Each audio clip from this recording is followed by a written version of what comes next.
प्रश्नावली 14.1 का दूसरा प्रश्न है। इसके दूसरे के पहले 5 हमने आपको पहली वीडियो में बताए थे। अभी दूसरा वीडियो है, दूसरा भाग। हमको इनके गुणनखंड करने हैं, ठीक है।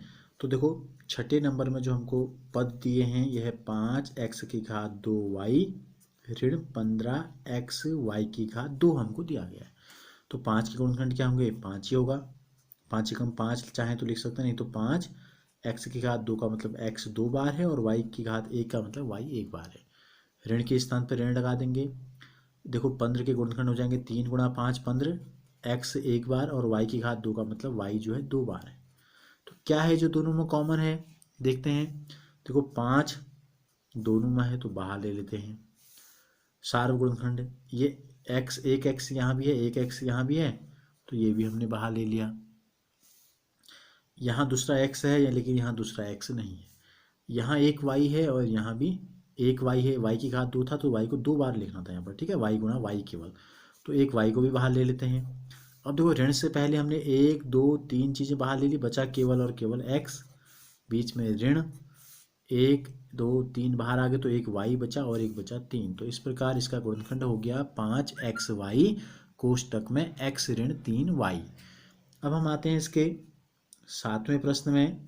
देखो इसमें अब हमको जो है 3 पद दे दिए हैं। 10 a की घात 2 ऋण 15 b की घात 2 धन 20 c की घात 2। 3 पद हमको यहाँ दे दिए गए हैं। तो हम क्या करेंगे, देखो 10 को लिख सकते हैं हम 2 पंजे 10। a की घात 2 का मतलब है a 2 बार है। बीच में ऋण है, 15 को लिख सकते हैं 3 पंजे 15, इसके गुणनखंड करेंगे। b की घात 2 का मतलब b 2 बार है, फिर धन का चिन्ह है। 20 को में 2 का भाग देंगे 10 में 2 का भाग देंगे 5 बार जाएगा। c गुणा c। तो ये तो हमने तीनों पदों को जो है खोल दिया आपका, ठीक है। एक ऋण से पहले, एक ऋण के बाद और एक धन के बाद। अब हमको इन तीनों के सार्व गुणनखंड देखने हैं, उनको बाहर ले लेना है। तो देखो क्या है तीनों में, 2 यहाँ है, 2 इसमें नहीं है, 2 इसमें है। तो उस संख्या को लेना है जो तीनों में हो। 5 पहले में भी है, 5 दूसरे में भी है और 5 तीसरे में भी है। तो एक हमने ले लिया 5। अब यहाँ a है लेकिन यहाँ a नहीं है, यहाँ भी नहीं है।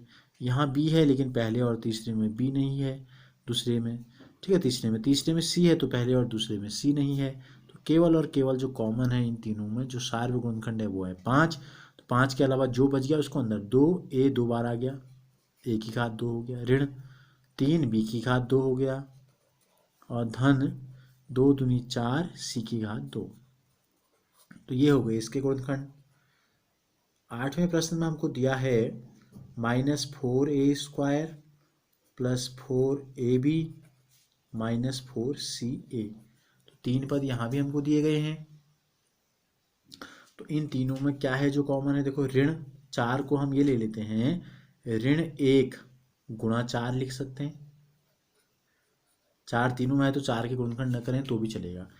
a की घात 2 का मतलब a को 2 बार गुणा कर देते हैं।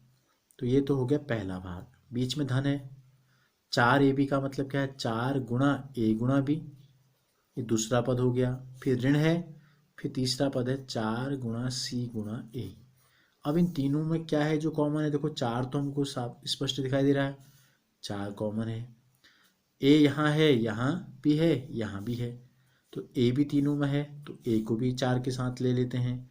अब यहाँ a है पहला लेकिन यहाँ दूसरा तीसरा नहीं है, तो केवल और केवल 4a जो था इन तीनों का सार्व गुणनखंड था, इसको हमने बाहर ले लिया।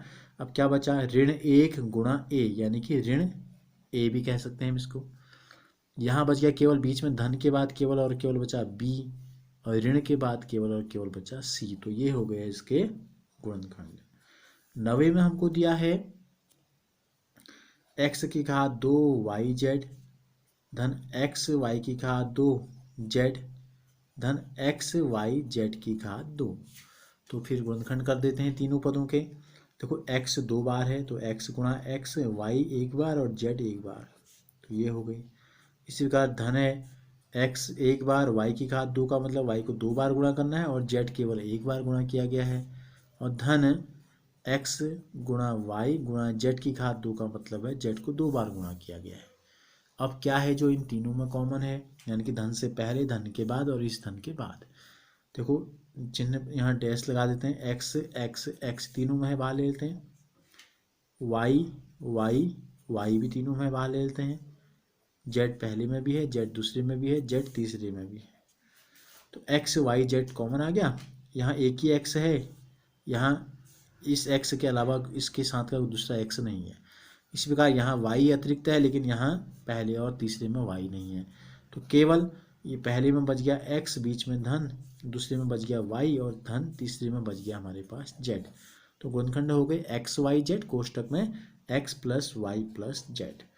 10वें प्रश्न में हमको दिया है ए एक्स की घात 2y धन बी एक्स वाई की घात 2 धन सी एक्स वाई जेड।